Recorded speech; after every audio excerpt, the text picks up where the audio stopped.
Sementara People, kita akan awali berita Kabinet Merah Putih dari puluhan warga negara Indonesia atau WNI yang diduga menjadi pekerja migran ilegal menjadi korban penembakan aparat penegak hukum Malaysia dalam 20 tahun terakhir. Untuk mencegah kasus penembakan terhadap pekerja migran Indonesia di Malaysia, Kementerian Perlindungan Pekerja Migran Indonesia klaim terus berupaya memerangi praktik penempatan pekerja migran ilegal.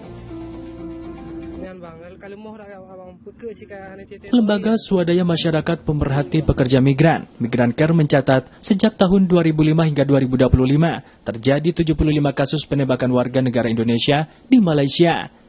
Sebanyak 75 WNI yang merupakan pekerja migran menjadi korban penembakan oleh aparat Malaysia.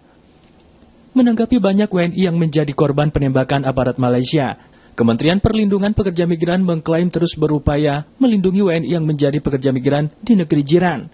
Adanya praktik penempatan pekerja migran yang tidak sesuai prosedur atau ilegal diduga menjadi salah satu pemicu kasus penembakan terhadap pekerja migran Indonesia.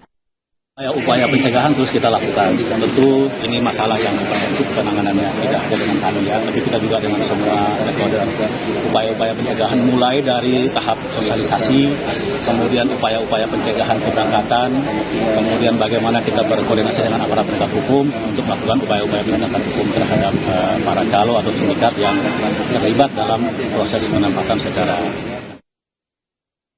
Pada Jumat 24 Januari 2025 lalu, petugas Agensi Penguatkuasaan Maritim Malaysia atau APPM menembak kapal yang ditumpangi sejumlah WNI di perairan Selangor, Malaysia. APPM mengklaim penembakan yang menewaskan 1 orang dan melukai 4 orang lainnya dilakukan karena ada perlawanan dari penumpang kapal saat hendak ditangkap.